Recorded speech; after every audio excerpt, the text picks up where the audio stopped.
वास्तु अनुसार आदर्श घर कैसा होता है? किन चीजों की मौजूदगी वास्तु दोष उत्पन्न करती है? घर में क्या रखें, क्या नहीं?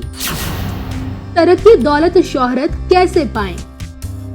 देखें सिर्फ धर्म ज्ञान पर। नमस्कार, धर्म ज्ञान के दर्शकों का एक बार फिर से स्वागत है। हमेशा की तरह मैं कविता राणा, मेरे साथ आचार्य मयंक शर्मा जी। धन्यवाद कविता जी। धर्म ज्ञान के सभी दर्शकों को बहुत बहुत नमस्कार। शास्त्रों और पुराणों में घर को मंदिर का दर्जा दिया गया। कहते हैं कि देखिए, मकान और घर में यही फ़र्क होता है कि घर के सदस्यों से घर बनता है और मकान तो सिर्फ एक चार दीवारी होती है। लेकिन आज हम यहाँ बात करने जा रहे हैं घर से जुड़े वास्तु शास्त्र से। जी हाँ, कहते हैं कि अगर घर का जो खराब वास्तु होता है वो ना सिर्फ व्यक्ति के तरक्की में बाधा डालता है, बल्कि व्यक्ति को शारीरिक और आर्थिक समस्या से भी जूझना पड़ता है। ऐसे में नववर्ष की शुरुआत में यानी कि साल के आरंभ में किस प्रकार आप घर के वास्तु से जुड़े उपाय करके अपने तरक्की में और दोगुनी उसमें बढ़ा सकते हैं, यही आज हम मयंक शर्मा जी से जानेंगे। तो मयंक जी, सबसे पहले तो मैं यही समझना चाहूँगी, क्योंकि देखिए ना, हमारे शास्त्रों पुराणों से लेकर सनातनी धर्म में वास्तु शास्त्र को आखिरकार क्यों इतनी ज़्यादा अहमियत दी जाती है, सबसे पहले आप वो समझाइए। देखिए, जैसे ज्योतिष में ग्रहों की बड़ी इंपॉर्टेंस है कि ग्रह दशा खराब हो जाए तो आपकी दशा खराब हो सकती है जी। उसी तरीके से अगर घर का वास्तु खराब हो जाए, या बहुत से हमने देखा है लोग फ्लैट ले लेते हैं लेकिन वो वास्तु के अकॉर्डिंग नहीं बने होते हैं, या बहुत सी ज़मीन ले लेते हैं जो वास्तु के अकॉर्डिंग नहीं होती और वहाँ मकान बनाते हैं, तो उनको बड़ी परेशानियों का सामना करना तो पड़ता है। कई बार ऐसा भी होता है घर में मौजूद कुछ चीज़ें ऐसी होती है जो वास्तु के अकॉर्डिंग नहीं होती हैं। बिल्कुल। तो इसलिए आप अगर आपके घर में कोई ना कोई वास्तु दोष है तो वास्तु दोष को कैसे ठीक किया जाए। देखिए, सोसाइटी में आजकल फ्लैट्स वगैरह हैं जिनको तोड़ा भी नहीं जा सकता। बिल्कुल। कि थोड़ा सा उनको तोड़ फोड़ के नए सिरे से बनाया जाए तो वो भी संभव नहीं है। तो कुछ छोटे छोटे वास्तु के ऐसे टिप्स हैं, इनको अगर हम फॉलो करेंगे या उनको हम चीज़ों को करेंगे तो हमारे वास्तु दोष से मुक्ति मिल जाएगी।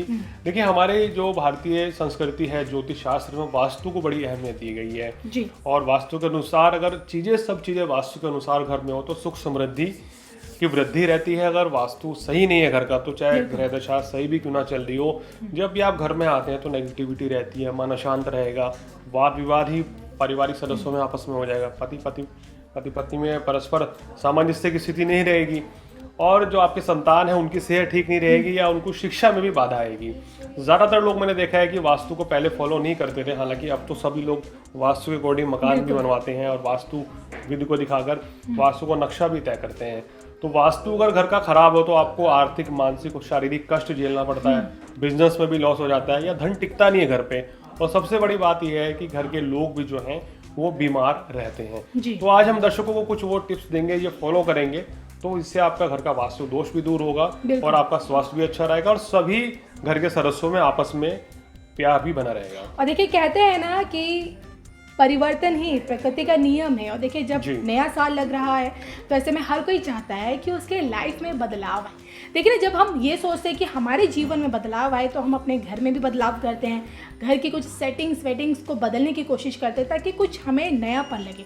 और इस नएपन से किस प्रकार आप अपने वास्तु से जुड़े उपाय करके आपके घर में धन धान्य की बाढ़ आ सकती है, किस प्रकार आपके तरक्की के रास्ते खुल सकते हैं, उन्हीं उपायों के बारे में आज हम मयंक जी से जानते हैं। तो मयंक जी, पहला उपाय बताएं। देखिए, सबसे बड़ी बात है, अगर आपके घर में वास्तु दोष है और आप उसको तोड़ फोड़ के नहीं बना सकते हैं तो आप ये कीजिए कि स्वास्तिक का निशान अपने घर में बनाएं, और जिससे आपको विशेष लाभ मिलेगा। खासकर ये उन लोगों को जरूर करना चाहिए जिनके घर में आए दिन बीमार रहते हैं लोग, या ग्रह कलेश से आप परेशान हो, आपके बनते बनते काम बिगड़ जाते हो, तो घर के मुख्य द्वार पर सिंदूर से स्वस्तिक का निशान बना दें। और इस उपाय को करने से आपके घर में सुख समृद्धि रहेगी, पारिवारिक सदस्यों के बीच में मेलजोल, प्यार, मोहब्बत बनी रहेगी और घर से नेगेटिविटी भी दूर हो जाएगी। तो इस चीज़ का आपको फॉलो करना चाहिए। स्वस्तिक का निशान मुख्य द्वार पर बना दें, जब भी वो हल्का होने लगे तो उसको फिर से दोबारा रंग दें सिंदूर से वक्त के साथ। हाँ, तो ये करना आपको बहुत अच्छा रहेगा। इसके अलावा मयंक जी, दूसरा वास्तु से जुड़ा उपाय?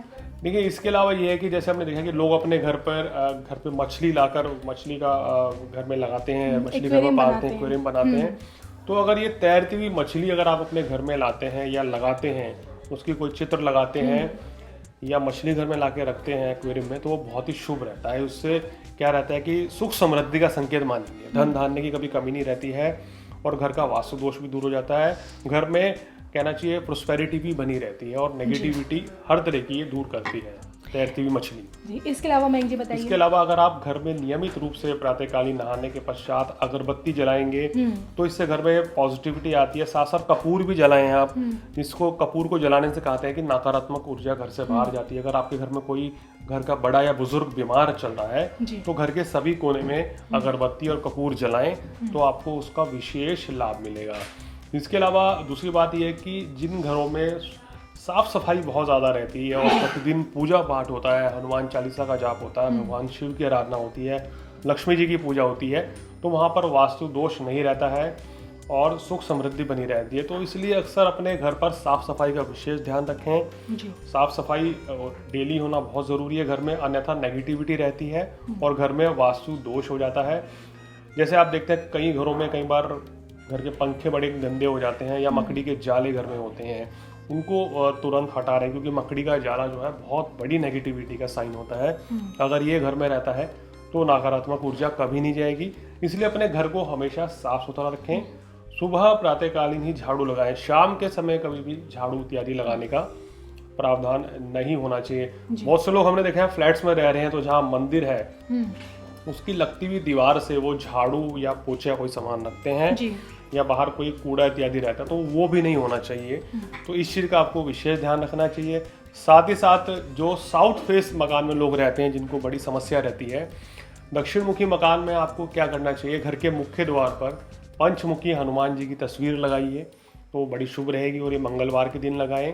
तो इससे क्या होगा, आपके घर का वास्तु दोष दूर हो जाएगा और किसी तरह की कोई परेशानी नहीं रहेगी। और अंत में वास्तु दोष नाशक यंत्र भी आप अभिमंत्रित करके उसको सिद्ध करवा कर पूजा पाठ करवा के अपने घर में सोमवार या बृहस्पतिवार के दिन स्थापित कीजिए। क्योंकि कहा जाता है कि जिस घर में वास्तु दोष नाशक यंत्र होता है वहाँ पर उसकी जो कहना चाहिए रेज, उसकी जो पॉजिटिविटी होती है उससे हमेशा सकारात्मक ऊर्जा का वास रहता है और वहाँ पर नेगेटिविटी दूर रहती है। तो ये कुछ छोटे छोटे वास्तु के टिप्स हैं, अगर आप इनको अपनाते हैं तो आपको किसी भी तरह की नेगेटिविटी का सामना नहीं करना पड़ेगा। मैं जी इससे जुड़ा मैं बस एक ये भी जानना चाहूँगी क्योंकि कई बार घर में जितनी भी इलेक्ट्रॉनिक आइटम्स होती है कभी वो ख़राब हो जाती है, घड़ी चलती चलती बंद हो जाती है, तो लोग इस पर ज़्यादा ध्यान नहीं देते, ख़राब है तो ख़राब रहने देते हैं। तो क्या इसकी भी नेगेटिविटी घर में फैलती है? बिल्कुल, अगर आपकी घर की घड़ी बंद हो गई है तो तुरंत उसके सेल बदल डालें। अगर घड़ी खराब हो गई है तो उसको लोग क्या करते हैं, चीजें खराब हो गई चलिए उठा के नीचे रख दीजिए, उसको आप घर से बाहर निकाल दीजिए। अक्सर कोई भी इलेक्ट्रॉनिक आइटम्स अगर आपके घर में जो वेस्ट है, वेस्ट को कभी भी घर में नहीं रखना चाहिए। बहुत से लोग क्या करते हैं, वेस्ट जो आयरन लोहा होता है या कुछ भी चीजें वो स्टोर में कबाड़ जमा करके रखते हैं, छत पे रख देते हैं, तो वो वास्तु दोष का निर्माण करता है। उस तरह की चीजें अगर वो ठीक होने लायक है तो उनको ठीक करा लीजिए, अन्यथा उनको घर से बाहर विदा कर दीजिए, नहीं तो वास्तु दोष आपके घर में बना रहेगा और शनि आपका खराब रहेगा क्योंकि शनि जो है इलेक्ट्रॉनिक चीजों का कारक माना गया है। तो देखिए ये आज हमने मयंक शर्मा जी से जाना कि वास्तु से संबंधित वो कौन कौन से उपाय हैं जिन्हें करने से नए साल में अगर आप ये करेंगे तो आपके घर में ना सिर्फ सुख शांति आएगी बल्कि आपके तरक्की के भी रास्ते खुलेंगे और आपके सुख साधनों में भी बढ़ोतरी होगी। उम्मीद करते हैं वास्तु से संबंधित आपको हमारा वीडियो ज़रूर पसंद आएगा और इसी के साथ हमेशा की तरह मुझे मयंक जी को दीजिए इजाज़त। नमस्कार।